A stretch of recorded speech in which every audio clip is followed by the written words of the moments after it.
கர்த்தர் நல்லவர், கர்த்தர் நல்லவர், கர்த்தர் நல்லவர். நாம் தேவ செய்திக்குள்ளாய் சுத்திகரிப்பின் ஆராதனைக்குரிய தேவ செய்திக்குள்ளாய் நாம் கடந்து செல்வோம். வேதத்திலிருந்து ஒரு வசனத்தை நாம் வாசிப்போம். யோவான் புஸ்தகம் 13வது அதிகாரம் 5வது வசனத்தை நாம் வாசிப்போம்.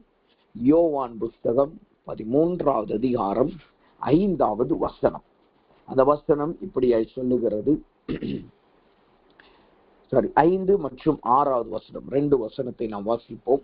யோவான் 13 வசனங்கள் 5 மற்றும் 6.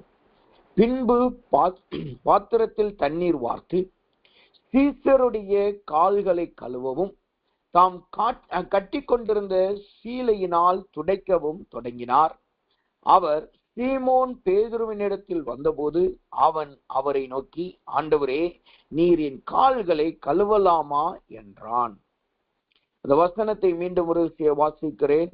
யோவான் 13வது அதிகாரம் வசனங்கள் 5 மற்றும் 6வது வசனம். பின்பு பாத்திரத்தில் தண்ணீர் வார்த்து சீசருடைய கால்களை கழுவவும் தாம் கட்டி கொண்டிருந்த சீலையினால் துடைக்கவும் தொடங்கினார்.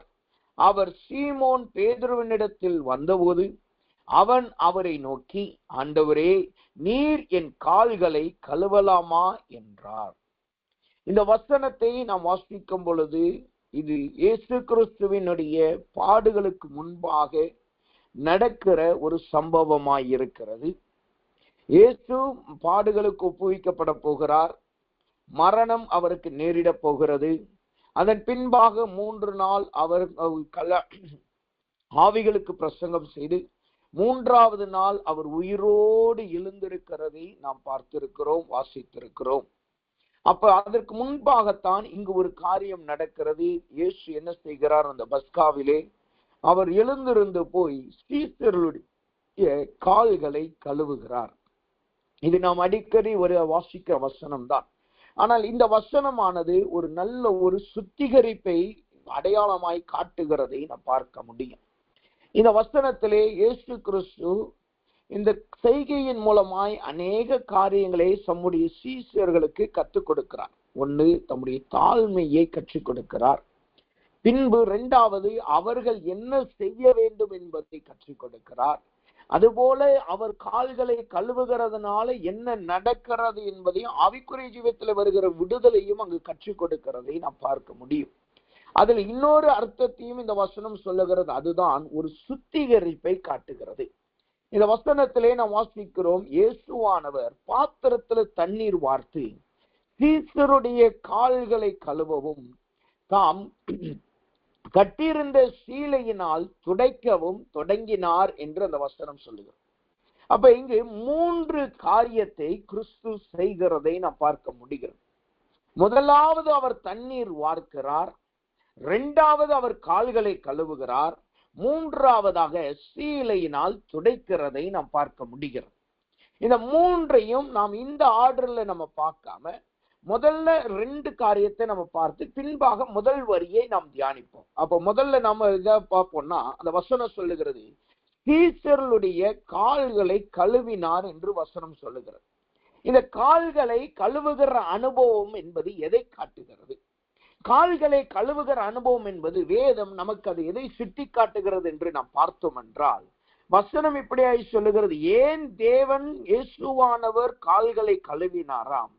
யாத்ராகமத்தின் புஸ்தகம் 30வது அதிகாரம் 21வது வசனத்தை நாம் வாசிக்கும் பொழுது, யாத்ராகமத்தின் புஸ்தகம் 30வது அதிகாரம் 21வது வசனம் இப்படியே சொல்லுகிறது, அவர்கள் சாகாதபடிக்கு தங்கள் கைகளையும் தங்கள் கால்களையும் கழுவ கடவர்கள். இது தலைமுறை தோறும் அவனுக்கும் அவன் சந்ததியாருக்கும் நித்திய கட்டளையாய் இருக்கும் என்றார். இங்கு இந்த கால்களை கழுவுகிற அனுபவம் என்பது எதை காட்டுகிறது? அது நம்முடைய வாழ்க்கையில ஒரு சுத்திகரிப்பை காண்பிக்கிறதா இருந்தாலும் அது எப்படிப்பட்ட சுத்திகரிப்பை காட்டுகிறது? அது ஒரு நல்ல ஜீவிக்கிற அனுபவத்திலே நடத்துகிற ஒரு சுத்திகரிப்பை காட்டுகிறது. அங்கு வேதம் சொல்லுகிறது, அவர்கள் சாகாதபடிக்கு தங்கள் கால்களை கழுவவும். அப்ப யாருடைய ஜீவியத்திலே அவர்கள் கால்களை கழுவுகிற அனுபவம் இல்லையோ அங்கே அவர்களுடைய ஆத்துமா ஒரு மரணத்தை நோக்கி போய்கொண்டிருக்கிறதை காட்டுகிறது. இங்க யாத்திராகமம் 30:21 நாம் மேலோட்டமாய் வாசித்தோம் என்றால், எழுத்தின்படி நாம் வாசித்தோம் என்றால், இது ஆசாரியனுக்கும் ஆசாரியனுடைய குமாரர்களுக்கும் கொடுக்கப்பட்ட வார்த்தை. அவர்கள் கர்த்தருக்கு பணிவிடை செய்யும் பொழுது, தேவனுடைய கூடாரத்துக்குள் பிரவேசிக்கும் போது தங்கள் கால்களை கழுவ வேண்டும் என்று சொல்லுகிறார். நம்ம கடந்த சில வருடங்களுக்கு முன்பாக நீங்க பாத்தீங்கன்னா வீட்டுல ஒரு பழக்கம் உண்டு. அது என்ன பழக்கம்னா, வீட்டுக்குள்ளாக யாராவது வருகிறார்கள் என்றால், வெளியிலிருந்து குடும்பத்தாரே வருகிறார் என்றால் வெளியில ஒரு பாத்திரம் இருக்கும், அதுல காலை கழுவிட்டு வருவாங்க. அது பின்பாக வெளியில இன்னைக்கும் பாத்தீங்கன்னா சில வீடுகளிலே டேப் வச்சிருப்பாங்க, வாட்டர் டேப் வச்சிருப்பாங்க. உள்ள வர்றதுக்கு முன்னாடி கால்களை கழுவிட்டு தான் வரும். குறிப்பா நீங்க பாத்தீங்கன்னா இந்த நாட்களிலே மரண வீட்டுக்கு போகிறவர்கள், துஷ்டி வீட்டுக்கு போகிறவர்கள் வீட்டுக்குள் பிரவேசிக்கும் போது அவர்கள் கால்களை கழுவாமல், அநேக பேர் குளிப்பாங்க, அல்லது சில பேர், நிறைய பேர் என்ன செய்யறாங்க, இந்த நாட்கள்ல கால்களை கழுவாம உள்ள நுழையவே மாட்டாங்க. அதே போல இயேசு கிறிஸ்துவும் சொல்றாரு, நீங்க போய் ஒரு வீட்டுக்கு போகும்போது, உள்ள நுழையும் போது நீங்க சமாதானத்தை சொல்லுங்க. அவர்கள் உங்களை அங்கீகரித்தால் அந்த சமாதானம் அவர்களுடையது, இல்லாவிட்டால் நீங்கள் தங்கள் கால்களில் இருக்கிற தூசியை தட்டி விட்டு வாங்க, அப்ப அந்த சமாதானம் உங்களுக்கு வரும் என்று சொல்லுகிறார். அப்ப இதெல்லாம் எதை காட்டுகிறது? நம்முடைய ஜீவியத்திலே கர்த்தரால் அருளப்படுகிற ஒரு நல்ல சமாதானத்தை காட்டுகிறது. நல்ல கர்த்தரால் கொடுக்கப்படுகிற நல்ல ஒரு ஜீவியத்தின் ஆசீர்வாதத்தை காட்டுகிறது. சரி, இங்க வசனம் சொல்லுகிறது, தேவன் சொல்லுகிறார், அவர்கள் தங்கள் கால்களை சாகாதபடி இருக்கும்படியாக தங்கள் கால்களை கழுவ வேண்டும் என்று சொல்லுகிறார். ஏன் கால்களை கழுவணும்? எதற்காய் கால்களை கழுவணும்? அங்க வசனம் சொல்லுகிறது, யோவான் புஸ்தகம் 13வது அதிகாரம் 7வது வசனத்துக்கு அப்புறம் நீங்க படிச்சு பார்த்தீங்கன்னா, ஏன் காலை மாத்திரம் கழுவணும் என்று வசனம் சொல்லுகிறது என்றால், அங்க இயேசு சொல்லுகிறார், கர்த்தர் சொல்லுகிறார் பாருங்க. சீமோன் பேதுரு சொல்றான், 9வது வசனத்துல சீமோன் பேதுரு சொல்லுகிறான், ஆண்டவரே, என் கால்களை மாத்திரமல்ல என் கைகளையும் என் தலையையும் கூட கழுவ வேண்டும் என்றான். இயேசு அவனை நோக்கி, முழுகினவன் தன் கால்களை மாத்திரம் கழுவ வேண்டியதா இருக்கும், மற்றபடி அவன் முழுவதும் சுத்தமாயிருக்கிறான், நீங்களும் சுத்தமாயிருக்கிறீர்கள், ஆகிலும் எல்லாரும் அல்ல என்று அங்க சொல்லப்படுது. அப்ப முழுகினவன் முழுவதும் சுத்திகரிக்க தேவையில்லை, அவன் கால்களை மாத்திரம் கழுவினால் போதும். அது எதற்காய் அப்படி சொல்லப்படுகிறது? கால்கள் தான் ஒரு இடத்திற்கு நம்மளை கொண்டு போகிறதா இருக்கிறது.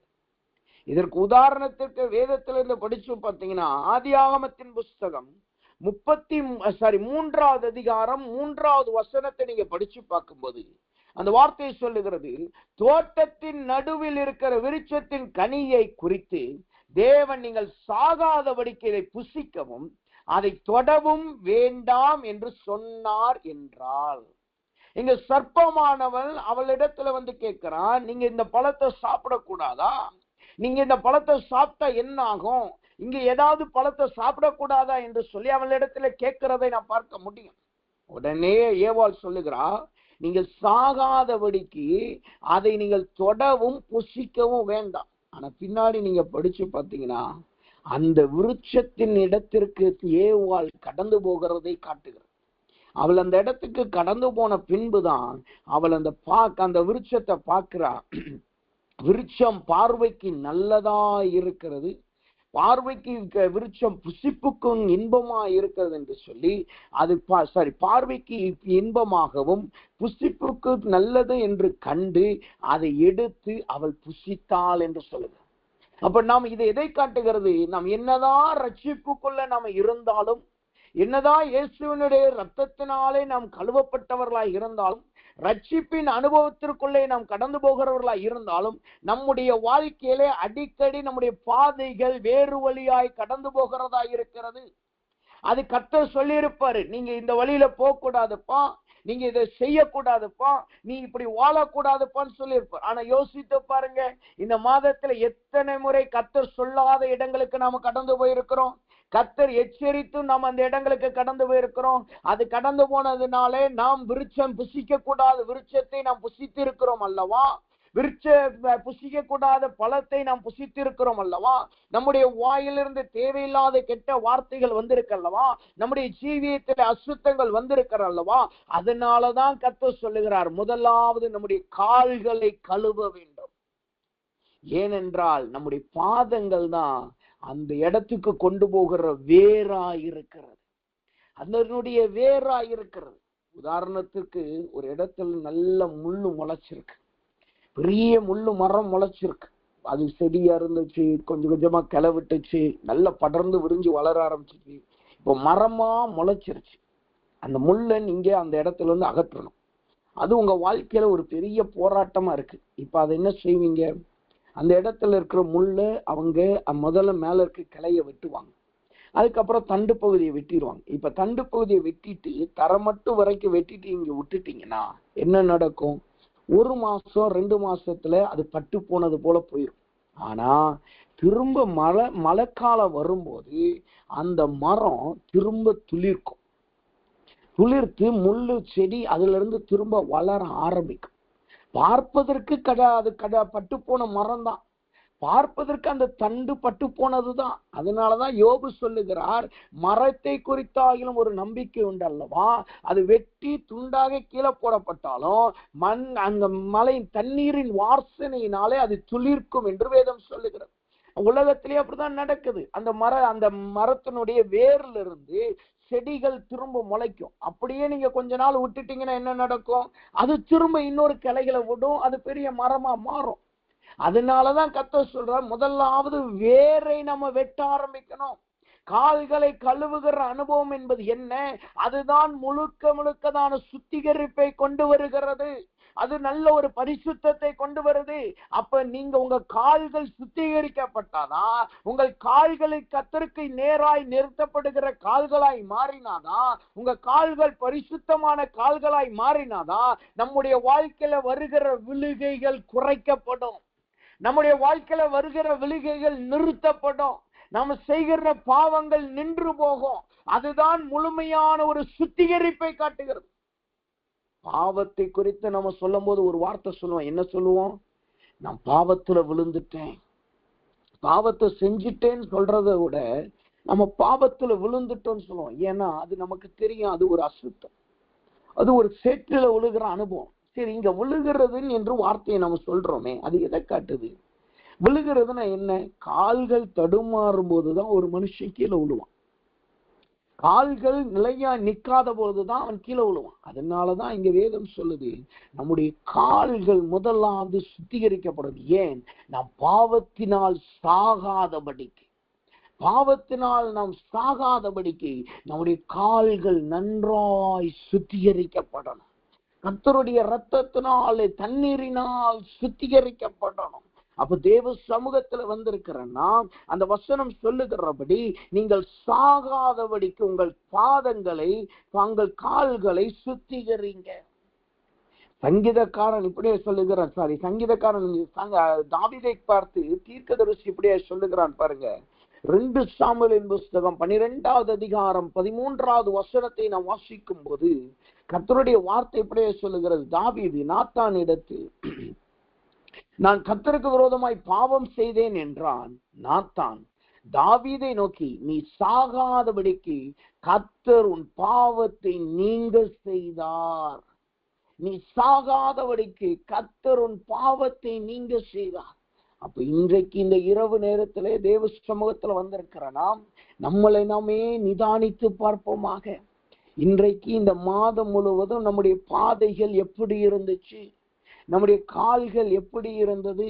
அது தேவனை நோக்கி போகிறதா இருந்ததா? பரிசுத்தத்திலே நடக்கிறதா இருந்ததா? கர்த்தருடைய வெளிச்சமாகிய வேதத்தின்படி நடக்கிறதா இருந்ததா? அல்லது பாவத்தின்படி ஓடுகிறதா இருந்ததா? எத்தனை முறை நம்முடைய கால்கள் தவறி போனதா இருக்கிறது? எத்தனை முறை நம்முடைய கால்கள் தடுமாறினதா இருக்கிறது? கர்த்தர் சொல்லுகிறார், நாம் ஏற்கனவே ஞானஸ்நானம் முழுக்கினால் முழுவதும் சுத்திகரிக்கப்பட்டபடினால் இன்றைக்கு நம்முடைய கால்கள் சுத்திகரிக்கப்பட வேண்டியது அவசியமாய் இருக்கிறது. நம்முடைய கால்கள் கழுவப்பட வேண்டியது அவசியமாய் இருக்கிறது. அப்ப தேவ சமூகத்துல வந்திருக்கிற நாம் இன்றைக்கு கர்த்தர்ட்ட கேளுங்க, ஆண்டவரே என் பாதத்தை கழுவுங்க, ஆண்டவரே உமக்கு பிரியமில்லாத இடத்துக்கு நான் ஓடினதுனால என் பாதத்தை கழுவுங்க. உமக்கு பிரியமில்லாததை நான் செய்தபடியினால் என் பாதத்தை கழுவுங்க. உமக்கு பிரியமில்லாத காரியத்தை நான் நடப்பித்தபடினால் என் பாதத்தை கழுவுங்க. நீங்க என்ன எச்சரித்தோம், என்ன சொல்லியும், ஆனாலும் நான் போனேனே, அதனால நான் பாவம் செய்தேனே, அதை நீர் எனக்கு மன்னிப்பீராக என்று சொல்லுங்க. இதனாலதான் நமக்கு தெரிஞ்ச ஒரு வசனம் இருக்கு, சங்கீதங்களின் புஸ்தகம் 1ஆம் அதிகாரம் 1ஆவது வசனம் 2ஆவது வசனத்தை நீங்க படிச்சு பாத்தீங்கன்னா அந்த வார்த்தை சொல்லுது, துன்மார்க்கனுடைய ஆலோசனையில் நடவாமலும் பாவிகளுடைய வழியில் நிற்காமலும் பரியாசக்காரர் உட்காரும் இடத்தில் உட்காராமலும். அந்த வசனத்தை பாருங்க, எத்தனையோ முறை நம்ம வாசித்து இருக்கிறோம். அதுல பரியாசக்காரர்களை குறிச்சு நம்ம படிச்சிருக்கிறோம், துன்மார்க்கர்களை குறிச்சு படிச்சிருக்கிறோம், பாவிகளை குறிச்சு படிச்சிருக்கிறோம். ஆனா அந்த மூணுமே எதுல கனெக்ட் ஆகுது பாருங்க, எதுல வந்து சேருகிறது?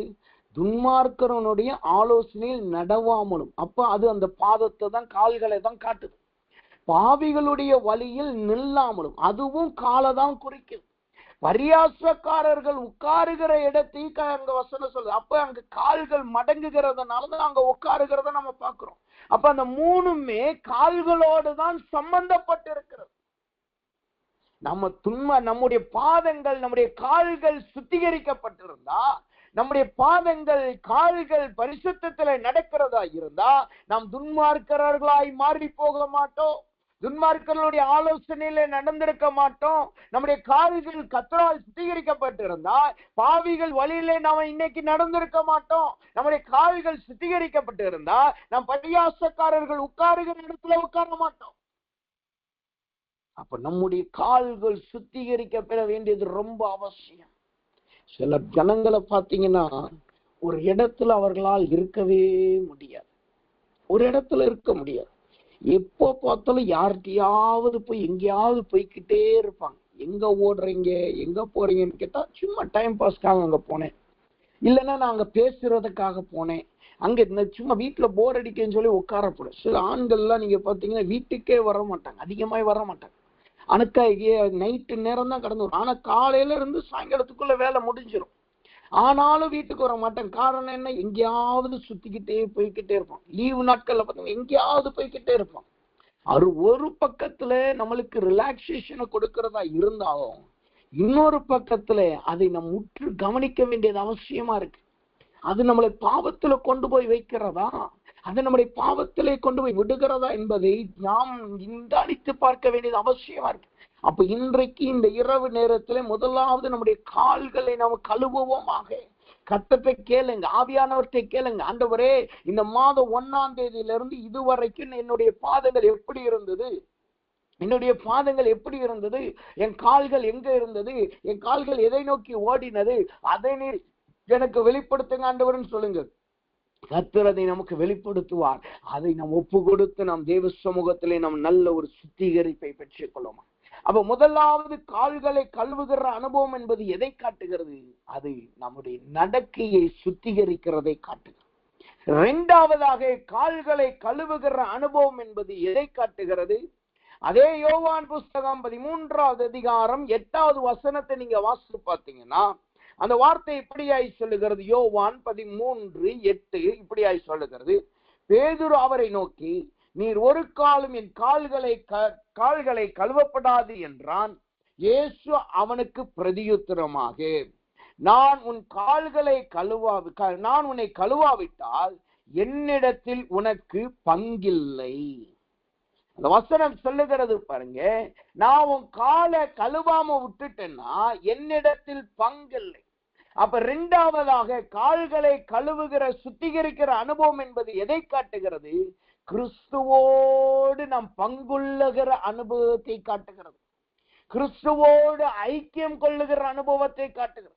முதலாவது நம்முடைய கால்கள் சுத்திகரிக்கிறது, நம்ம நல்ல ஒரு பரிசுத்தத்துக்குள்ள கடந்து வர்றதையும் நம்முடைய நடக்கையை சுத்திகரிக்கிறதை காட்டுகிறது. தேவனை விட்டு விலகி போன அனுபவத்திலிருந்து கர்த்தரோடு நெருங்குகிறதை காட்டுகிறது. ஆனா இரண்டாவதாக கால்களை கழுவுகிற அனுபவம் என்பது என்ன? அவரோடு பங்குள்ளவர்களாய், அவருடைய பாடலை பங்குள்ளவர்களாய், அவருடைய ஆசீர்வாதத்திலே பங்குள்ளவர்களாய், அவருடைய சமாதானத்திலே பங்குள்ளவர்களாய், அவருடைய சத்திய வசனத்திலே பங்குள்ளவர்களாய் நம்மளை மாற்றுகிறதாய் இருக்கிறது. இந்த பங்குள்ளவர்களாய் இருக்கிறேன் என்பது நீங்க இங்க மட்டும் பார்க்க முடியாது. இது பழைய ஏற்பாட்டிலிருந்தே இருக்கிற ஒரு நடைமுறையா இருக்கிறது. உதாரணத்துக்கு 2 வசனத்தை நான் காமிக்க பாருங்க. 2 நிகழ்வை நம்ம பார்க்கலாம். ஒண்ணு, ஆதியாகமத்தின் புஸ்தகம் 18வது அதிகாரம் 4வது வசனத்தை நீங்க படிச்சு பார்த்தீங்கன்னா, அங்க ஆபிரகாம் சொல்லுகிறான், கொஞ்சம் தண்ணீர் கொண்டு வரட்டும், உங்கள் கால்களை கழுவி மரத்தடியில் சாய்ந்து கொண்டிருங்கள். கொஞ்சம் தண்ணீர் கொண்டு வரட்டும், உங்கள் கால்களை கழுவி. இது இங்க யாரிடத்துல ஆபிரகாம் பேசுகிறான்? அதற்கு முந்தின வசனங்களை எடுத்து பார்த்தீங்கன்னா வசனம் சொல்லுது, அவன் கண்களை ஏறெடுத்து பார்க்கும் பொழுது 3 புருஷர் அவனுக்கு எதிரே நிற்கிறார்கள். 3 புருஷர்கள் அவர்களுக்கு எதிரே நிற்கிறாங்க. அவங்களை கண்ட உடனே கூடார வாசல்ல இருந்துச்சு ஆபிரகாம் ஓடி வந்து அவர்களை பார்த்து முதல் காரியம் என்ன சொல்றான் பாருங்க, உங்க கண்கள் எனக்கு கிருபை கிடைக்கட்டும், நீர் உன் அடியானை விட்டு கடந்து போறதுக்கு முன்பாக நீர் உம்முடைய கால்களை கழுவும். அவன் சொல்ற முதல் காரியம், ஆண்டவரே உம்முடைய கால்களை கழுவோம், என்னிடத்துல தரித்திரும். இந்த கால்களை கழுவுகிற அனுபவம் என்பது கர்த்தரோடு நாம் ஏறெடுக்கிற பங்கை காட்டுகிறது. இந்த கால்களை கழுவுகிற அனுபவத்திற்குள்ளாய் ஆபிரகாம் கடந்து போனதுக்கு அப்புறம்தான் அங்க ஒரு வார்த்தை வருது, அடுத்த உற்பத்தி காலத்துல நான் உன்னிடத்துல வருவேன், நீ சாரால் தண்ணீர் கையில ஒரு குமாரனை பிடித்து கொண்டிருப்பான். அது வரைக்கும் அத்தனை ஆண்டுகள் அவன் கர்த்தரை ஓடுகிறான். அவன் பரிசுத்த தேவனோடு நடக்கிறான். ஆனா எப்ப அவனுக்கு பங்கு வந்தது, எப்ப கர்த்தரோடு அவன் கர்த்தருடைய பங்கை சுதந்திரிக்கிறவனா இருந்தான், அப்போ எப்ப அவன் கால்களை கழுவுகிற அனுபவத்திற்குள் கடந்து போகானானோ, எப்ப கர்த்தருடைய கால்களை கழுவுகிற அனுபவத்திற்குள்ளாக கால்கள் அனுப்பப்படுகிற அனுபவத்திற்குள்ளாய் கடந்து போனானோ, அப்பதான் அவனுக்கு கர்த்தரிடத்தில் இருக்கிற பங்கு அவனுக்கு கிடைக்கப்பட்டது. அதுவரைக்கும் அவன் பூமியின் ஆசீர்வாதத்தை சுதந்திரித்தான். அவனுடைய ஆசீர்வாதங்கள் பூமி கொல்லக்கூடாத அளவுக்கு அவன் ஆசீர்வாதம் இருந்தது. ஆனா அவனுக்கு சொல்லப்பட்ட வாக்கு தத்தங்கள் இதுவரைக்கும் அவனுக்கு நிறைவேறப்படல. அவனுக்கு அழைக்கப்பட்ட அழைப்பு அவனுக்கு நிறைவேற்றப்படல. அவனுக்கு கொடுக்கப்பட்ட தரிசனம் அவனுக்கு நிறைவேற்றப்படல. காரணம் என்ன? அவன் கர்த்தரோடு நடக்கிறவனாக இருந்தானே தவிர அவன் கர்த்தரிடத்துல பங்கு பெறுகிற அளவுக்கு அவன் உயர்த்தப்படல.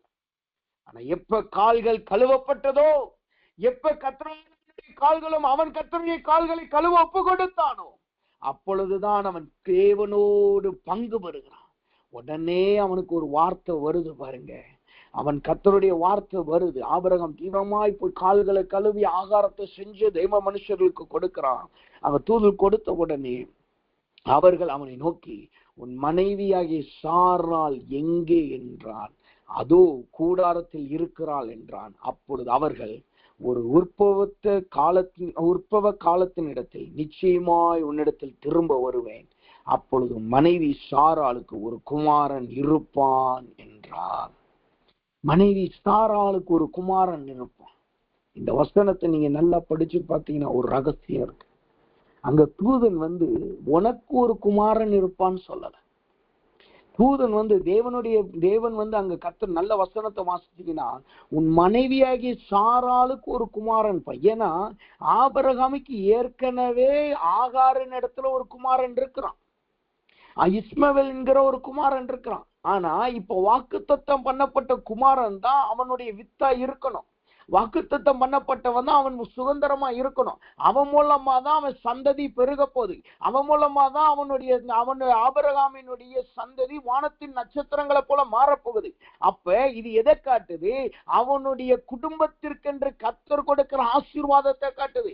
அதனாலதான் ஆபிரகாமை பார்த்து கர்த்தர் சொல்றாரு, உன் மனைவியாகிய சாராளுக்கு ஒரு குமாரன் இருப்பான். அப்ப நீங்க கால்களை கழுவுகிறதுக்கு ஒப்பு கொடுக்கும் போது அது உங்களுடைய ஆசீர்வாதம் மாத்திரமல்ல, உங்களுடைய குடும்பத்தினுடைய ஆசீர்வாதமாய் மாறுகிறது. எப்படி யோசேப்பின் மூலமாக யாக்கோவும் யாக்கோவினுடைய சந்ததியும் ஆசீர்வதிக்கப்பட்டார்களோ, எப்படி மோசேயின் மூலமாக மோசேயின் குமாரர்கள் ஆசீர்வதிக்கப்பட்டார்களோ, அதே போல நாம் கால்களை கழுவ ஒப்பு கொடுக்கும் போது அது நமக்கு வருகிற ஆசீர்வாதம் மாத்திரமல்ல, நம்முடைய வாக்குத்தத்தங்கள் நிறைவேறுகிறது மாத்திரமல்ல, கர்த்தர் நம்முடைய குடும்பத்திற்கும் அது ஒரு சுத்திகரிப்பாய் கொடுக்கிறார். அது உங்களுடைய ஜீவியத்துக்கும் உங்கள் குடும்பத்திற்கும் உங்கள் பிள்ளைகளுக்கும் உங்கள் கணவனுக்கும் மனைவிக்கும் கர்த்தரால் கொடுக்கப்படுகிற அவருடைய பங்காயிருக்கிறது. அப்ப தெய்வ சமூகத்துல வந்திருக்கிறனா இன்னைக்கு கர்த்தர்ட்ட கேளுங்க, ஆண்டவரே நான் உம்மோடு பங்குள்ளவனாயிருக்கணும், உம்மோடு நடக்கிறவனா மாத்திரமல்ல, கர்த்தருக்கு பின்னாக ஓடி வருகிறவன் மாத்திரமல்ல. நான் சொல்லுகிற வேத வசனம் சொல்லுது, நன்றாய் சுட்டி காட்டுகிறது. கர்த்தரோடு நடக்கிற அனுபவங்கிறது சில நேரங்கள்ல போராட்டம் வரும்போது, கடினமான காரியங்கள் வரும்போது நம்ம விட்டு போயிடுவோம். அதனாலதான் தேவன் சொல்லுகிறார், இயேசுவிடம் சீசர்கள் சொல்றாங்க, ஆண்டவரே இது கடினமான உபதேசம், ஏற்கனவே நிறைய பேர் நம்மளை விட்டு போயிட்டாங்க. அப்ப தேவனோடு நடக்கிற போது, அவரோடு நடக்கிற அனுபவத்திலே நீங்க இருந்தீங்கன்னா, நாம் என்னைக்காவது நாம் விட்டு விலக அநேக வாய்ப்புகள் இருக்கு. ஆனா அவரோடு பங்கு பெறுகிற சுதந்திரவாளியாய் நீங்கள் மாறினால் மாத்திரமே அவரோடு நாம் ரத்தத்தோடு ரத்தம் இணைக்கப்படுகிறோம், அவரோடு நாம் இணைக்கப்படுகிறவர்களாய் இருக்கிறோம். பங்கு யாருக்கு கொடுக்கப்படும்? ரத்தத்தோடு ரத்தம் இணைக்கப்பட்டவர்களுக்கு மாத்திரமே, ரத்தத்தோடு ரத்தம் இணைக்கப்பட்டவர்களுக்கு மாத்திரமே அந்த பங்கு இருக்கும். அப்ப தெய்வ சமூகத்துல வந்திருக்க நாம் இன்னைக்கு கர்த்தர்ட்ட கேளுங்க, ஆண்டவரே என்னை நீ நன்றாய் சுத்திகரிங்க, என் கால்களை கழுவுங்க ஆண்டவரே, நான் உம்மோடு பங்குள்ளவனா இருக்கணும். வருகிற மாதத்துல நல்ல பங்கை நான் உம்மிடத்திலிருந்து பெற்றுக்கொள்ளணும். என் குடும்பத்திற்கு நல்ல ஒரு ஆசீர்வாதத்தை நான் பெற்றுக்கொள்ளணும். என் மனைவிக்கு என் கணவனுக்கு நல்ல ஒரு ஆசீர்வாதத்தை கொடுக்கிறவனா நான் காணப்படணும். என் பிள்ளைகளுடைய நிலைமையை மாற்றத்தக்கதான நல்ல ஒரு ஆசீர்வாதத்தினால் நான் இருக்கணும் ஆண்டவரேன்னு சொல்லி நாம் கர்த்தரிடத்துல ஒப்பு கொடுப்போமாக. அவன் நான் 2 உதாரணத்தை சொன்னேன். ஒன்னு, நாம் பார்த்த ஆபிரகாம் தேவனுக்கு கால்களை கழுவ அங்க தண்ணீர் கொடுக்கிறதை காட்டுகிறது. 2வது ஒரு உதாரணம், கால்களை கழுவுகிற அனுபவம் என்பது பங்குள்ள அனுபவத்தை எங்கு காட்டுகிறது? ஆதியாகமத்தின் புஸ்தகம் 24வது அதிகாரம் 32வது வசனத்தை நீங்க படிச்சு பார்த்தீங்கன்னா அந்த வார்த்தை சொல்லுகிறது, அப்பொழுது அந்த மனிதன் வீட்டுக்கு போனான், லாபான் ஒட்டகங்களின் கட்டு விழ்த்து ஒட்டகங்களுக்கு வைக்கோலும் தீவனமும் போட்டு அவனும் அவனோடு வந்தவர்களும் தங்கள் கால்களை கழுவிக்கொள்ள தண்ணீர் கொடுத்தான். அவனும் அவனோடு வந்தவர்களும் அவன் கால்களை கழுவ தண்ணீர் கொடுத்தான். இங்க லாபான் வீட்டுக்கு ஆபிரகாமினுடைய வேலைக்காரன் கடந்து போகிறான். ஆபிரகாமினுடைய வேலைக்காரனுக்கு ஒரு தரிசனம் கொடுக்கப்பட்டுச்சு. என்ன தரிசனம்? ஆபிரகாமினுடைய குமாரனுக்கு ஒரு நேர்த்தியான ஸ்திரியை அவன் கண்டுபிடிக்க, அதுவும் ஆபிரகாமினுடைய இனத்தாரின் இடத்துல போய் அதை கண்டுபிடிக்க. இவன் இருக்கிற கானான் தேசத்துல கண்டுபிடிக்க கூடாது. ஏன்னா கானான் தேசத்தின் ஜனங்கள் அடிமைகள், தேவனுடைய ஜனத்துக்கு அடிமைகள். அதுதான் நோவாவின் காலத்துல ஏற்கனவே சொல்லப்பட்டது. இப்ப அவங்க சுதந்திரவாளியை போல பாலந்தேனும் ஓடுற தேசத்துல இருந்தாலும் ஒரு காலத்துல அடிமையா தான் மாற போறாங்க. அப்ப அங்க அவங்க எடுக்க கூடாது. அதுதான் கர்த்தருடைய நேமம். விருத்த சேதனம் இல்லாதவர்கள் இடத்துல எடுக்க கூடாது. அதுதான் கர்த்தருடைய நேமம். அப்ப அடிமைகளா இருக்கிறவர்கள் இடத்துல இவங்க பண்ணக்கூடாது. அப்ப இவன் என்ன செய்யணும்? தன் இனத்தார் இடத்துல போய் ஸ்திரீயை கண்டுபிடிக்கணும். இப்ப ஆபிரகாமினுடைய வேலைக்காரன் போறான். ஆபிரகாமினுடைய வேலைக்காரனுக்கு ஆபிரகாமினுடைய ஸ்திரீ ஏதாவது தெரியுமா? இனத்தார குறிச்சு தெரியுமா? இதுவும் தெரியாது. ஆனா ஆபிரகாமினுடைய வேலைக்காரன் கர்த்தர்ட்ட ஜெபிக்கிறான், ஆண்டவரே என்ன நீ நடத்தும், என் தேவனோடு இருக்கிறவர் என்னோட கூட இருந்து என்னை நடத்துங்கிறான். இப்ப ஆபிரகாமினுடைய வேலைக்காரன் போகிறான். நமக்கு அந்த ஸ்டோரி நல்லா தெரியும். அவன் போய் கிணத்தண்டையில உட்கார்றான், தண்ணீர் வார்க்கப்படுது. உடனே அவன் கேட்கிறான், நீ யாருடைய குமாரத்தின்னு கேட்கிறான். உடனே அவள் சொல்லுகிறான், ரெபெக்காள் சொல்லுகிறான். உடனே இவன் வீட்டுக்கு கடந்து போறான். இப்ப லாபானுடைய வீட்டுக்கு வந்த உடனே அங்க நடக்கிற காரியம் என்ன? அங்க முதலாவது அங்கு தீவனம் கொடுக்கப்பட்டு அவர்கள் கால்கள் கழுவ தண்ணீர் கொடுக்கப்பட்டு அவனும் அவனோடு வந்தவர்களுக்கு. அப்படின்னா என்ன அர்த்தம்? ஆபிரகாம் வேலைக்கார மாத்திரம் போல அவன் கூட இன்னும் சில வேலைக்காரர்களும் போனாங்க. ஏன்னா அவன்கிட்ட இருந்த ஒட்டகங்கள் அதிகமான ஒட்டகங்கள். அப்ப அவனோடு கூட இன்னும் சில பேரும் போனாங்க. இப்ப அவங்க எல்லாருக்கும் சேர்ந்து கால்கள் கழுவப்படுது. அது எதுக்காக? அவனை அந்த வீட்டிலே ஒரு மனுஷனாய் அங்கீகரிப்பதற்காக, அந்த வீட்டிலே அவனை தங்க வைப்பதற்காக, அந்த வீட்டிலே அவனுக்குன்னு ஒரு இடத்தை கொடுக்கிறதுக்காக அவன் கால்கள் கழுவப்படுகிறது. அப்ப இந்த கால்கள் கழுவப்படுகிற அனுபவம் என்பது ஆசீர்வாதமாகிய பங்கை மாத்திரம் பெறுகிறதுக்காக அல்ல, உங்களுக்கு கர்த்தர் கொடுத்த தரிசனத்தை நிறைவேற்றணும்னா, அந்த பங்கை நீங்க சுதந்திரிக்கணும்னா அதற்கும் நம்முடைய கால்கள் கழுவப்பட வேண்டியது அவசியமா இருக்கிறது. பங்கு என்பது ஆசீர்வாதத்தை மாத்திரம் நம்ம நினைக்க கூடாது. பங்கு என்பது கர்த்தரால் கொடுக்கப்படுகிற தரிசனமும் இருக்கு. அப்ப கர்த்தருடைய தரிசனத்தை நாம நிறைவேற்றணும். கர்த்தருடைய தரிசனம் நம்முடைய வாழ்க்கையில நிறைவேற்றப்படணும்னா நாம் கால்கள் கழுவப்படுகிறதுக்கு ஒப்பு கொடுக்கணும். நம்முடைய ஜீவியத்துல அனுபவங்கள் கால்கள் கழுவப்படுகிற அனுபவத்திற்கு ஒப்பு கொடுக்கணும். இப்ப என்ன நடக்குது? ஆபிரகாமினுடைய வேலைக்காரனும் அவனோடு வந்தவர்களுக்கும் கால்களை கழுவுகிறான். கழுவுன உடனே அவன் பின்பு அவனுக்கு முன்பாக போஜனம் வைக்கப்பட்டது. இந்த போஜனம் என்பது எதை காட்டுகிறது தெரியுமா? தானியேலின் புஸ்தகத்துல தானியேலையும் சாத்ராக் மேஷாக் எல்லாரையும் தெரிந்தெடுத்து அவங்க என்ன செய்தாங்க? அரண்மனைக்கு கொண்டு வர்றாங்க. அரண்மனைக்கு கொண்டு வந்து அவர்களுக்கு ராஜ போஜனத்திலிருந்து ஒரு பங்கு அவர்களுக்கு கொடுக்கிறார். ராஜ போஜனத்திலிருந்து வசனம் சொல்லுது, தானியேல் 1:5 சொல்லுகிறதுங்க, ராஜா தான் உண்ணும் போஜனத்திலே தான் குடிக்கும் திராட்சரசத்திலே தினமும் ஒரு பங்கை அவர்களுக்கு நியமித்து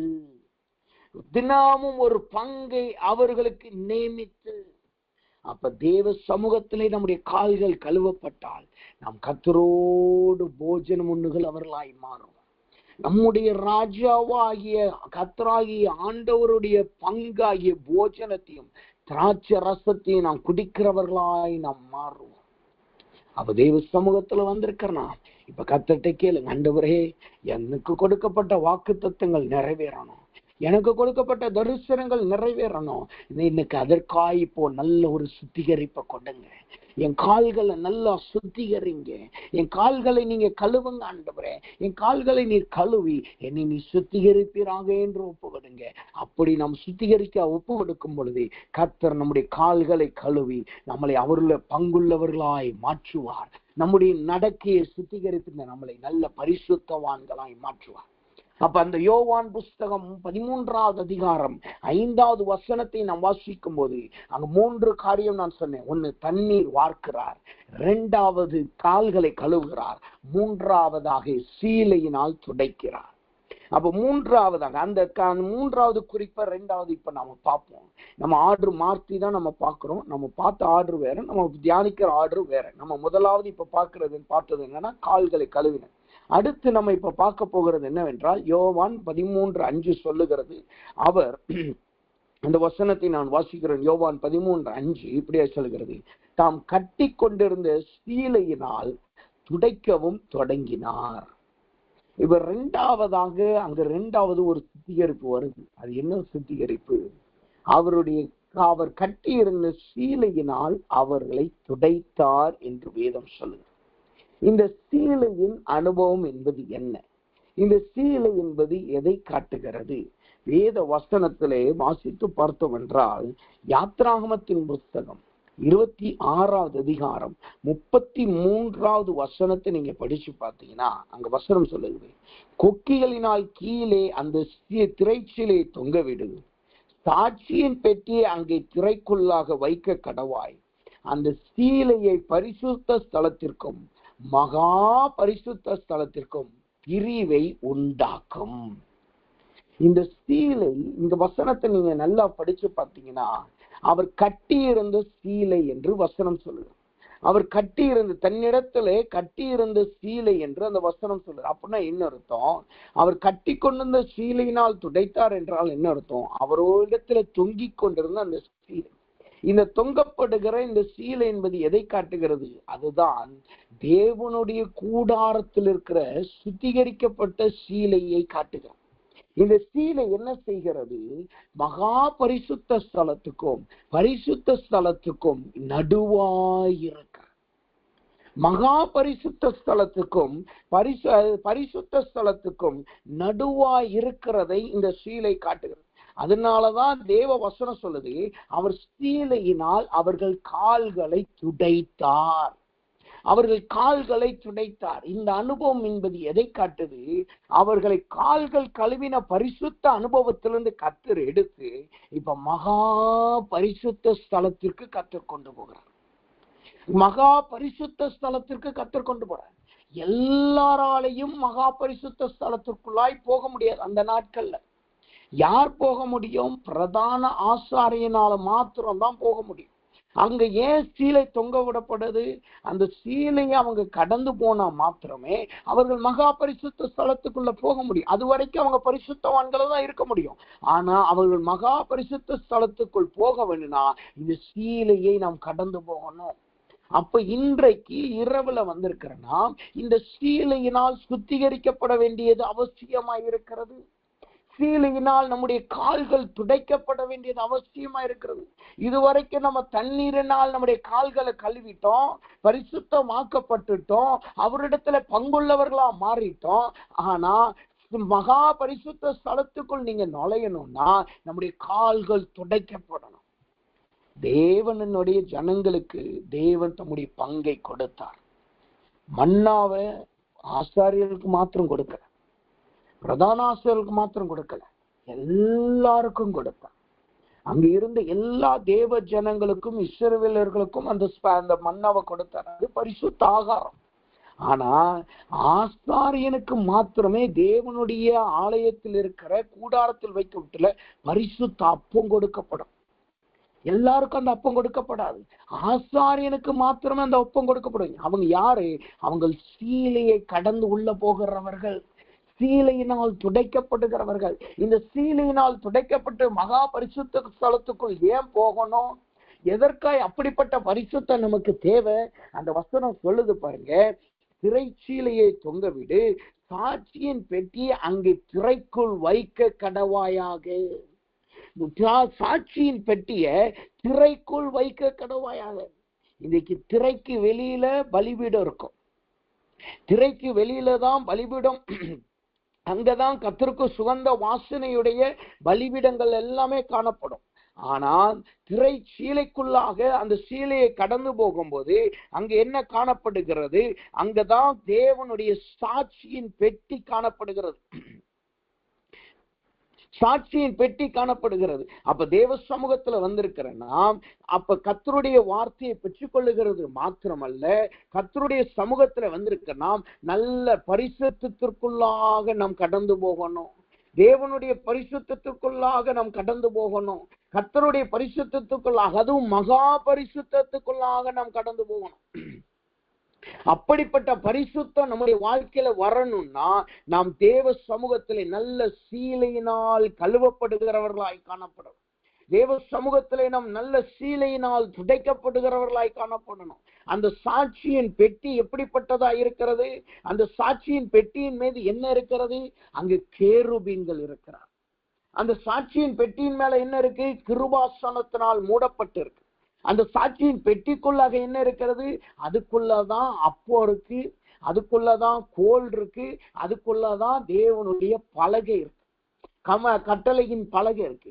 அப்ப நம்முடைய ஜீவியத்துல நாம் கர்த்தருடைய பெட்டியை சுமக்கிற அளவுக்கு மகா பரிசுத்தம் வரணும்னா நாம் கர்த்தருடைய சாட்சியை பெற்று நடக்க வேண்டும் என்றால் நமக்குள்ளா இந்த சீலையின் அனுபவம் ரொம்ப அவசியம்.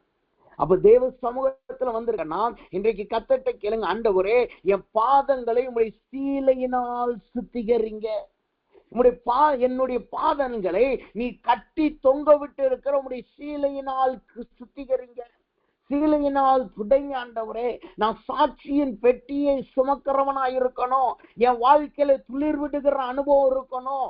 என் வாழ்க்கையில மன்னாவை நான் புசிக்கிற அனுபவம் இருக்கணும். என் வாழ்க்கையில கர்த்தருடைய கற்பனைகளை கை கொள்ளுகிற அனுபவம் இருக்கணும். என் வாழ்க்கையில கர்த்தருடைய கிருபை இருக்கணும். அதற்கு நான் முதலாவது மகா பரிசுத்த ஸ்தலத்திற்குள் வரணும். அதற்கு முதலாவது நான் உம்முடைய சீலையினால் கழுவப்படணும். இந்த இரவு நேரத்துல என்னுடைய சீலையினால் கழுவுங்க ஆண்டவர் என்று ஒப்புக்கொண்டங்க. அப்படி சீலையினால் நாம் கழுவப்பட்டால் மாத்திரமே வருகிற மாதத்திலே சாட்சியின் பெட்டியை சுமந்து செல்ல முடியும். நீங்க சாட்சியின் பெட்டியை சுமந்து சொன்னீங்கன்னா நீங்க யோர்தான்ல கால் வைக்கும் போது யோர்தான் குவியலாய் நிற்கும். நீங்க கடந்து போகும்போது தடைகள் மாற்றப்படும். அந்நியர்கள், அக்கிரமக்காரர்கள் உங்களை வந்து தொடும்போது அவர்கள் அடிக்கப்படுவார்கள். சாட்சியின் பெட்டி அசைந்தது. உசியா வந்து தொட்ட உடனே கர்த்தர் அவன் அக்கிரமத்தினால், அவன் மீறுதலினால் அவனை அடித்தார். அப்ப நம்மளை தொடுகிறவர்களை கர்த்தர் அடிப்பார். நம்முடைய யோர்தான்களை நாம் எட்டாந்தரையிலே கடந்து போவோம். நம்முடைய யோர்தான்களை கர்த்தர் நம்முடைய சாட்சியா மாற்றுவார். எப்ப? சாட்சியின் பெட்டியை சுமக்கிற அளவுக்கு நம்ம மாறணும். சாட்சியின் பெட்டியை நம்ம பார்க்கிற அளவுக்கு அது நம்முடைய வாழ்க்கையில இருக்கணும். அது நம்மளுடைய வாழ்க்கையில துளிர் விடுகிற அனுபவத்தை கொண்டு வரும். அப்ப இப்ப கர்த்தர்ட்ட கேளுங்க, ஆண்டவரே என்னை உடைய சேலையினால தொடங்க, ஆண்டவர் என் பாதங்களை உடைய சேலையினால் தொடங்க. நான் பரிசுத்தத்துல மாத்திரம் இருக்க விரும்பல. கர்த்தருடைய பங்காகிய மன்னாவை மாத்திரம் நான் புசிக்க விரும்பல. நான் மகா பரிசுத்த ஸ்தலத்துக்குள் நான் கடந்து வரணும். தேவனுடைய ஆலயத்தின் மகா பரிசுத்த ஸ்தலத்துக்குள் நான் உள்ளே நுழையணும். ஆண்டவரே என் வாழ்க்கையில ஒரு சாட்சியின் பெட்டி இருக்கணும். என் சாட்சியின் பெட்டி என்னுடைய ஜீவியத்துல இருக்கணும். நான் யோர்தான வரும் மாதத்துல கடக்கணும். நான் கர்த்தருடைய பெட்டியை சுமந்து நான் யோர்தானை வெட்டாந்தரையிலே கடந்து போகணும்.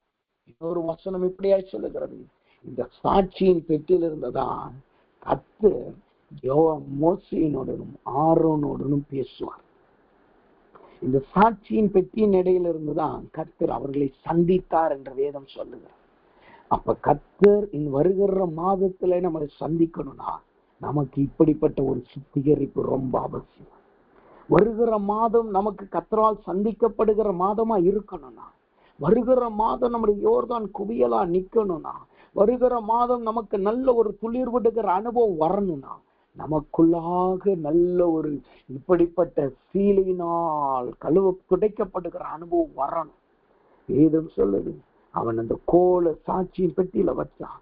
அதை எடுக்கும்போது அந்த ஆரோனுடைய கோல் மாத்திரமே துளிர்த்தது. ஆரோனுடைய கோல் மாத்திரமே துளிர்த்தது. அப்ப கர்த்தர் நம்மளை தெரிந்தெடுத்திருக்கிறார். கர்த்தர் நம்மளை பரிசுத்தப்படுத்திருக்கிறார். அவர் பங்கு கொடுத்திருக்கிறார். அப்ப வருகிற மாதம் நாம் நல்ல துளிர்க்கிறவர்களாய் மாறணும். நல்ல துளிர்க்கிற அனுபவத்துக்குள்ள கடந்து போகணும். ஒரு செழிப்பு வரணும். சரித்திரம் மாற்றப்படணும். குறைவுகள் மாற்றப்படணும். போராட்டங்கள் நிர்மூலமாக்கப்படணும். நல்ல ஒரு துளிர்த்த அனுபவத்திற்குள்ளா நம்ம கடந்து போகணும்னா கர்த்தருடைய துடைக்கப்பட்ட அனுபவத்திற்குள்ளாய் நாம் கடந்து வருவோமாக. கர்த்தருடைய அந்த திரை தொங்கலுக்குள்ளாய் நாம் கடந்து போவோமாக. அந்த துறை தொங்கலை நாம் உரசி துடைத்து நாம் கடந்து போவோமாக. அப்போது நாம் மகா பரிசுத்த ஸ்தலத்துக்குள் நாம் நுழைய முடியும். அப்ப தெய்வ சமூகத்தில் வந்திருக்கலாம். இப்ப கர்த்தரை கேளுங்க, ஆண்டவரே என்னை நீர் நம்முடைய சேலையினால் சுத்திகரிங்க. என்னை நீர் உடைய சேலையினால் சுத்திகரிங்க. உடைய சேலையினால் என்னை நீர் என் கால்களை துடைங்காண்டவரே என்று ஒப்புக்கொடுங்க. கர்த்தர் நிச்சயமாகவே நமக்கு அப்படிப்பட்ட காரியத்தை வர்ஷிக்க பண்ணுவாராக.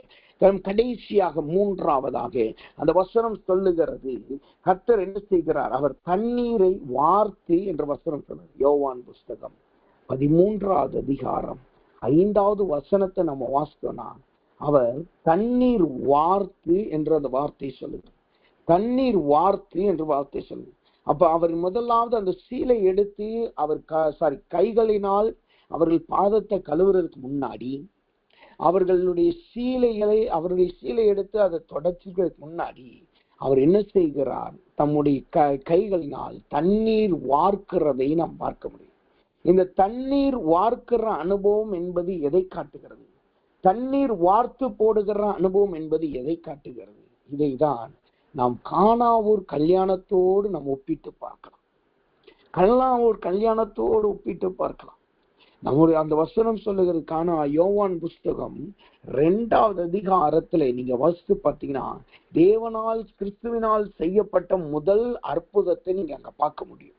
அங்கு வசனம் சொல்லுகிறது, அந்த வசனம் எல்லாமே நமக்கு நல்லா தெரிஞ்ச வசனம் தான். அந்த ஸ்டோரியே நமக்கு நல்ல மனப்பாடமானதுதான். அங்க என்ன நடக்குது? கிறிஸ்துவும் சீசர்களும் கானாவூர் கல்யாணத்துக்கு போறாங்க. இப்ப திராட்சை ரசம் குறைவுபட்டுருச்சு. குறைவுபட்ட உடனே இயேசுவினுடைய தாயார் வந்து சொல்லுகிறாங்க, அவங்க திராட்சை ரசம் குறைவுபட்டுருச்சு, ஏதாவது செய்யும். உடனே இயேசு சொல்றார், எனக்கும் உனக்கும் என்ன, என் வேலை இன்னும் வரவில்லை. உடனே அவர் தாயார் என்ன சொல்லுகிறார்? அவர் சொல்லுகிறபடியெல்லாம் செய்யுங்கன்னு சொல்லிட்டார். இப்ப சொன்ன உடனே அங்க என்ன நடக்குது? கிறிஸ்து சொல்லுகிறார், ஜாடியிலே தண்ணீரை நிரப்புகள் என்றார். நிரப்புங்கள் என்று இந்த வார்த்தை சொல்லியிருக்கு. ஆனா அது வார்க்கிற அனுபவத்தையும் காட்டுகிறது. வார்க்கிறதுனா வேற ஒண்ணும் கிடையாது, அந்த பாத்திரத்துல தண்ணி எடுத்து ஊத்துறதுதான் வார்க்கிற அனுபவம். அப்ப ஜாடியிலே தண்ணீரை நிரப்புங்கள் என்று இப்ப கிறிஸ்து சொல்கிறார். அப்ப இந்த அனுபவம் என்பது எதை காட்டுகிறது? கிறிஸ்து முதலாவது அங்க இருக்கிற குறைவுகளை கர்த்தர் மாற்றி போடுகிறார். இரண்டாவது, அங்கு நல்ல ஒரு மன மகிழ்ச்சியை கர்த்தர் கொடுக்கிறார். அந்த வசனம் சொல்லுது பாருங்க, அவன் வசனம் இப்படியாய் சொல்லுகிறது. யோவான் 2:9 மற்றும் 10வது வசனத்தை வாசித்து பார்த்தீங்கன்னா, அந்த திராட்சரசம் எங்கிருந்து வந்ததென்று தண்ணீர் மொண்ட வேலைக்காரனுக்கு தெரிந்தது அன்றி பந்தி விசாரிப்புக்காரனுக்கு தெரியாததனால் அவன் திராட்சரசமாய் மாறின தண்ணீரை ருசி பார்த்த போது மணவாளனை அழைத்து, எந்த மனுஷனும் முன்பு நல்ல திராட்சரசத்தை கொடுத்து ஜனங்கள் திருப்தி அடைந்த பின்பு ருசி குறைந்த திராட்சத்தை கொடுப்பான், நீரோ நல்ல திராட்சரசத்தை இதுவரைக்கும் வைத்திருக்கிறீரே என்றான். அங்கு முதலாவது குறைவுகள் மாறுது. இரண்டாவது அங்க ஒரு மன மகிழ்ச்சி வருது. என்ன மன மகிழ்ச்சி வருது? நீர் இதுவரைக்கும் வைத்திருந்தீரே, நீர் இதுவரைக்கும் வைத்திருந்தீரே. அப்ப கர்த்தர் இந்த நாட்களிலே, இந்த இரவு நேரத்திலே நமக்கு நல்ல ஒரு சுத்திகரிப்பை கொடுக்கும்படி தண்ணீர் வார்க்கிறார் என்றால் என்ன அர்த்தம்?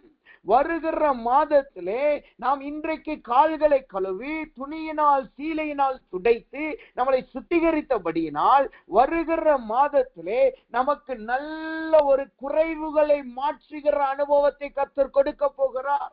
நல்ல குறைவுகளை மாற்றுகிற அனுபவம் நம்முடைய ஜீவியத்துல வரப்போகிறது. திராட்சரச குறைவு என்பது எதை காட்டுகிறது?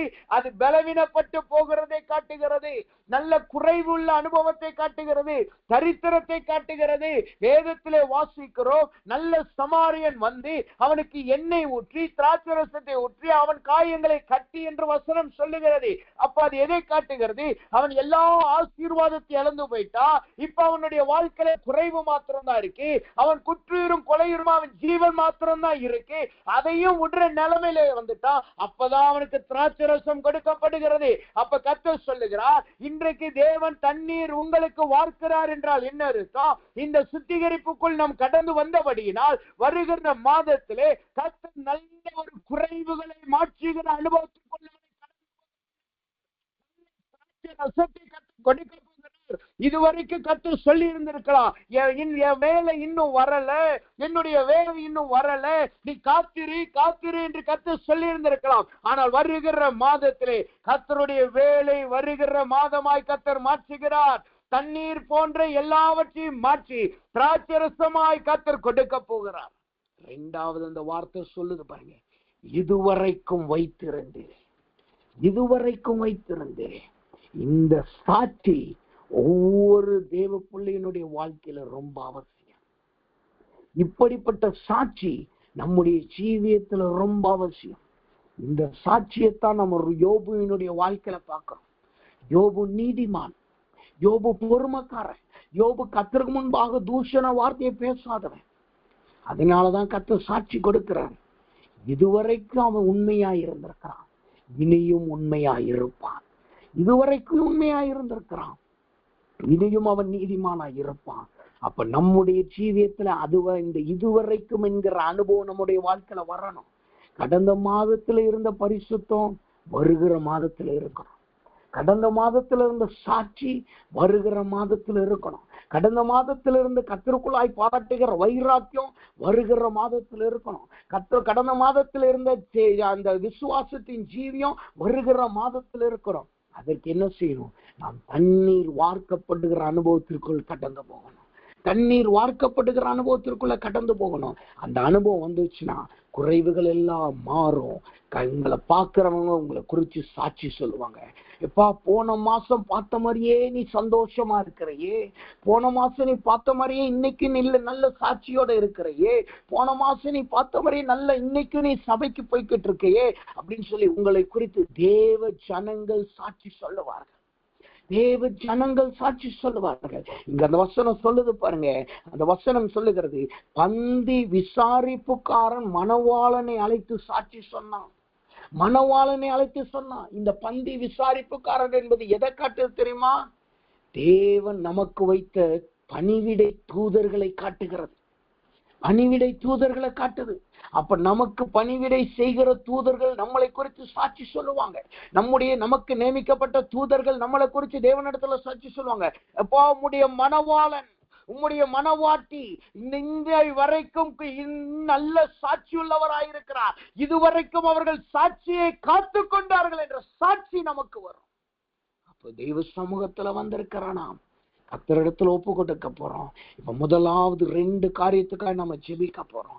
ஆண்டவரே, என் கால்களை கழுவுங்கன்னு ஒப்பு கொடுங்க, என் கால்களை சீலையினால் தொடங்கன்னு ஒப்பு கொடுங்க, என்னுடைய வாழ்க்கையில பரிசுத்தம் வரட்டாண்டவர்னு ஒப்பு கொடுங்க, என் வாழ்க்கையில நம்முடைய பங்கை நான் சுதந்திரிக்கணும்னு ஒப்பு கொடுங்க, நான் திரைச்சீலையை தொங்கலை நான் கடந்து வரணும்னு ஒப்பு கொடுங்க, தண்ணீர் வார்க்கட்டும் ஆண்டவர் என்று கடைசியா நம்ம ஒப்பு கொடுத்து ஜெபிக்க போறோம்.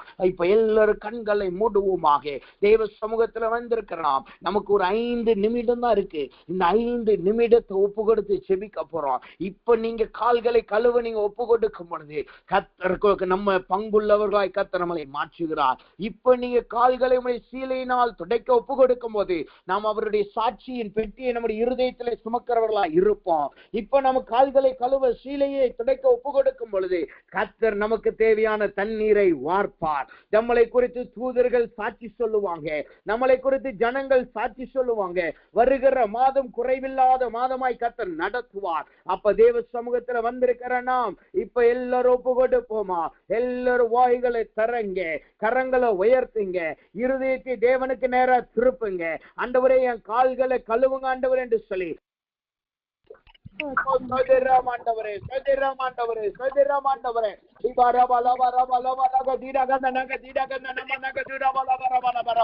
முதலாவது கர்த்தரால் நம்முடைய கால்கள் கழுவப்படுவதாக. கடந்த நாட்களில் கர்த்தருக்கு பிரியமில்லாத இடத்துக்கு ஓடின அனுபவங்கள் இன்றோடு சுத்திகரிக்கப்படுவதாக. தேவனுடைய பரிசுத்தம் நமக்குள் கடந்து வரட்டும். கர்த்தர்ட்ட கேளுங்க, ஆண்டவரே, என்னை நீர் மன்னிப்பீராக, என்னை இப்பொழுது நீர் சுத்திகரிப்பீராக, என் பாதங்களை நீர் கழுவியருளீராக, கால்களை தண்ணீரினால் கழுவுங்க ஆண்டவர் என்று ஒப்புக்கொண்டீங்க. கர்த்தர் நம்முடைய கால்களை கழுவுவாராக.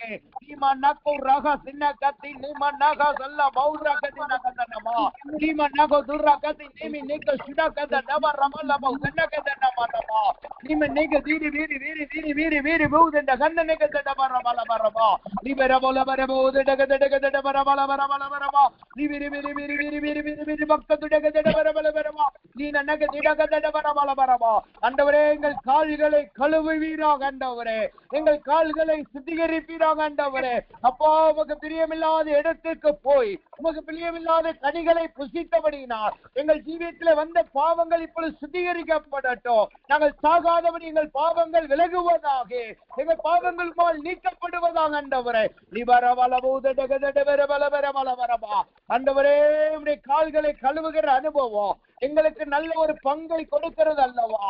உடைய பிள்ளைகளுக்கு நல்ல பங்குள்ளவர்களாய் மாறுவார்களாக, உங்களோடு ரத்தத்தோடு இணைக்கப்படுவார்களாக, உடைய பங்குல ஒரு பங்கு உடைய பிள்ளைகளுக்கு கொடுக்கப்படுவதாக. ராஜாவின் பங்கு உடைய பிள்ளைகளுக்கு கடந்து வரட்டும் ஆண்டவரே. ராஜாவினுடைய திராட்சை ரசம் பிள்ளைகளுக்கு கடந்து வரட்டும் ஆண்டவரே. ராஜாவினுடைய ஆகாரம் பிள்ளைகளுக்கு கடந்து வரட்டும் ஆண்டவரே. கர்த்தர் அப்படி சேவைக்காய் சோதிராம் சோதிராம் சோதிராம் ஆண்டவரே. சோதிராம் சோதிராம் சோதிராம் சோதிராம். சீலையினால் துடைக்கப்படுகிற அனுபவத்துக்குள்ளாய் நாம் கடந்து போகணும். அது ஆவிக்குரிய ஜீவியத்திலே மகா பரிசுத்த ஸ்தலத்துக்குள் வருகிறதை காட்டுகிறது. சாட்சியின் பெட்டியை சுமக்கிற அனுபவத்திற்குள்ளாய் கடந்து வருகிறதை காட்டுகிறது. இதுவரைக்கும் நம்ம வசனத்திலே நடக்காம இருந்திருந்தா இப்ப கர்த்தர்ட்ட ஒப்புக்கொடுங்க. ஆண்டவரே, இனி நான் சாட்சியின் வசனமாகிய வசனத்துல நடக்கணும் ஆண்டவரே. இனி நான் உம்முடைய கோலை சுமந்து சொல்லுகிறவனா இருக்கணும். இனி நான் துளிர்க்கப்பட்ட அனுபவத்துல இருக்கணும். புதிய மாதத்துக்குள்ள நுழையிறேன்னா நான் வேறு மனுஷனா புறப்பட்டு போவேன் ஆண்டவரே. எனக்கு அப்படிப்பட்ட ஒரு சுத்திகரிப்பை கொடுங்கன்னு கேளுங்க. கர்த்தர் தம்முடைய சாட்சியின் பெட்டியாகிய வசனத்தை உங்களுக்கு கொடுக்கிறார். உங்க ஜீவியம் சுத்திகரிக்கப்பட்ட ஜீவியமாய் மாறுகிறது. நல்ல மகா பரிசுத்தத்துக்குள் நுழையத்தக்கதான பரிசுத்தம், மகா பரிசுத்தத்துக்குள் நுழைந்து சாட்சியின் வசனத்தை பார்க்கத்தக்கதான பரிசுத்தம், அப்படிப்பட்ட பரிசுத்தத்தை கர்த்தர் கொடுக்கிறபடினால் எல்லாரும் கர்த்தர்ட்ட கேளுங்க. ஆண்டவரே, சீலையினால் என்னை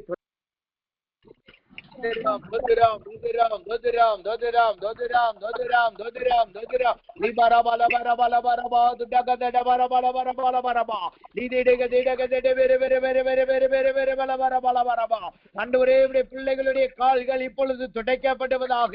கழுவின அனுபவங்கள் இப்பொழுது துடைக்கப்படட்டும் ஆண்டவரே. அப்பா, நீர் கட்டியிருந்த சீலையினால் உடைய பிள்ளைகளை தொடங்க, உடைய பிள்ளைகளுடைய பாதத்தை தொடங்க, உடைய பிள்ளைகளுடைய கால்களை தொடங்க ஆண்டவரே. நாங்க மகா பரிசுத்த ஸ்தலத்துக்குள் நுழையன ஆண்டவரே. உடைய சாட்சியின் வசனத்தை சுமந்து நடக்கணும் ஆண்டவரே. அப்பா, உடைய மன்னாவை பசித்து நடக்கிறவர்களா இருக்கணும் ஆண்டவரே. கற்பனைகளை சுமந்து நடக்கிறவர்களா இருக்கணும். கிருபையிலே மூழ்கப்பட்டவர்களாய் நடக்கிறவர்களா இருக்கணும். அப்படிப்பட்ட கிருபை எங்களுக்குள் கடந்து வரட்டும் கர்த்தாவே. அப்படிப்பட்ட ஜெயமுடைய பிள்ளைகளுக்குள் கடந்து வருவதாக. இப்பொழுதே ஒரு சுத்திகரிப்பு, இப்பொழுதே ஒரு சுத்திகரிப்பு, இப்பொழுதே ஒரு சுத்திகரிப்பு கடந்து வரட்டும் கர்த்தாவே. மகா பரிசுத்த ஸ்தலத்துக்குள் நுழைகிற கர்த்தரை சந்திக்கிற அனுபவத்திற்குள்ளாய் கடந்து போகட்டும் கர்த்தாவே. சோதரம் சோதரம் சோதரம் சோதரம் ஆண்டவரே. கடைசியாக ஆண்டவரே, பிள்ளைகளுக்கு எல்லா குறைவுகளை நீக்கத்தக்கதான தண்ணீர் வார்க்கிற அனுபவத்திற்குள்ளாய் நீங்க நடத்துவீராக. தண்ணீர் வார்க்கிற அனுபவத்திற்குள்ளாய் நடத்துவீராக. இப்பொழுது குறைவுகள் மாறுவதாக ஆண்டவரே. பந்தி விசாரிப்புக்காரன் சாட்சி சொன்னது இந்த வாதத்திலே சாட்சி காத்துக் கொள்வார்களாக. இந்த வாதத்திலே நடந்த எல்லா சாட்சியின் ஜீவியா, எல்லா வைராக்கியத்தின் ஜீவியா, விசுவாசத்தின் ஜீவியா புதிய மாதத்தில் தொடரட்டும் கர்த்தாவே. அதுவும் முந்தின ரசத்தை காட்டிலும் பிந்தின ரசம் நலமாக இருந்ததல்லவா, ருசியா இருந்ததல்லவா, அப்படிப்பட்ட ருசியுள்ள அனுபவத்திற்குள் நடத்துவீராக ஆண்டவரே. அப்படியே செய்யறக்காய் சோதராம் சோதராம் சோதராம் ஆண்டவரே. சோதராம்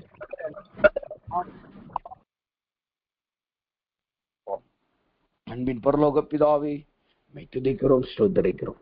எதிராளிலும் தேவனுடைய கிருபையும் தயவும் எங்களோடு கூட அந்த காய் நன்றி செலுத்தலாம் ஆண்டவரே. இந்த மாதம் முழுவதும் எங்களை நடத்தி வந்தீர், எங்களை ஜீவனோடு காத்தீர், ஆவிக்குரிய ரட்சிப்பையும் காத்துக்கொள்ள கத்த கிருபை செய்தீர். அதற்காக உமக்கு ஸ்தோத்திரம். இந்த மாதத்திலே ஆண்டவரே, எத்தனையோ இடுக்கண்கள், எத்தனையோ விக்கனங்கள், எத்தனையோ போராட்டங்கள் வந்தது. ஆனாலும் கர்த்தர் எங்களை காத்து கொண்டீர். அதற்காய் ஸ்தோத்திரம். இன்றைய இரவு நேரத்திலே நல்ல ஒரு சுத்திகரிப்பை குறித்ததான ஒரு செய்தியை எங்களுக்கு கொடுத்தீர். அதற்காய் ஸ்தோத்திரம். உடைய வார்த்தையை நீர் எடுத்து விளங்கி காட்டினதற்காய் ஸ்தோத்திரம். ஆண்டவரே, எங்கள் கால்கள் கழுவ வேண்டும், எங்கள் கால்கள் சீலையினால் துடைக்கப்படணும் என்ற கர்த்தரால் துடைக்கப்படுகிறதும் கர்த்தரால் கழுவப்படுகிற அனுபவத்தை கர்த்தர் கொடுக்கிறதுக்காய் ஸ்தோத்திரம் ஆண்டவரே. இன்றைக்கு எங்கள் கால்களை கழுவினீர், எங்கள் கால்களை சுத்திகரித்தீர். அதனால் நாங்கள் பரிசுத்தமாக்கப்பட்டிருக்கிறோம். அதனால் உடைய பங்குலே நாங்கள் பங்குள்ளவர்களாய் இருக்கிறோம். அதனால் மகா பரிசுத்த ஸ்தலத்துக்குள் நிலைகிறவர்களாய் இருக்கிறோம். வசனத்திலே சுமந்து செல்லுகிற வசனத்தை சுமக்கிறவர்களாகவும் அதன்படி நடக்கிறவர்களாய், குறிப்பாய் ஆண்டவரே, சாட்சியின் பெட்டியிலே இருக்கிற கிருபாசனத்தை எங்களுக்கு நீ கொடுத்ததுக்காய் ஸ்தோத்திரம் கர்த்தாவே. பிள்ளைகளுக்கு நீ தண்ணீர் வார்ப்பீராக, நல்ல அபிஷேகத்தை நீர் கொடுப்பீராக. வருகிற மாதத்திலே குறைவுகள் எல்லாம் நீக்கப்படுவதாக. 1ஆம் தேதியிலிருந்து குறைவுகள் நீக்கப்படுவதாக. ஆண்டவரே, உடைய பிள்ளைகளை நீ நல்ல சாட்சியுள்ள ஜீவியத்திலே இதுவரைக்கும் காத்து கொண்டு இதுவரைக்கும் வைத்திருக்கிற அனுபவத்தை நீர் கொடுப்பீராக. இவர்களை குறித்து தூதர்கள் சாட்சி சொல்லட்டும் கர்த்தாவே. அப்படிப்பட்ட கிருபையினால் நீர் மூடுகிற காய் ஸ்தோத்திரம். இன்றைக்கு நல்ல ஒரு சுத்திகரிப்பையும் நல்ல ஒரு ஆண்டவரே வரப்போகிற ஆசீர்வாதத்திற்காய் ஜெபிக்கவும் எங்கள் கொடுத்த நல்ல கிருபைக்காய் நன்றி செலுத்துகிறோம். அந்த ஒரே ஜெபத்திற்கு அந்த ஒவ்வொருவரையும் நீர் ஆசீர்வதி. வருகிற மாதத்தை நீர் ஆசீர்வாதமாய் மாற்றிக் கொடுங்க. குறிப்பாய் காலையில் இருக்கிற வாக்குத்தத்த ஆராதனையை நீர் ஆசீர்வாதமாய் மாற்றிக் கொடுங்க. உடைய பிரத்யட்சமான வார்த்தை புறப்பட்டு வரட்டும் ஆண்டவரே. வருகிற மாதத்திற்குரிய நல்ல வாக்குத்தத்தங்களை கொடுங்க, தீர்க்க தரிசன வார்த்தைகளை கொடுங்க. உங்களுடைய ஜனங்களை நீர் அழைத்து வந்து ஆசீர்வாதத்தை நீர் கொடுக்க போற ஸ்தோத்திரம். எல்லா துதி கனமையும் நமக்கு செலுத்துகிறோம். இயேசுவின் நாமத்தில் ஜெபிக்கிறோம் நல்ல பிதாவே. ஆமேன், ஆமேன், ஆமேன்.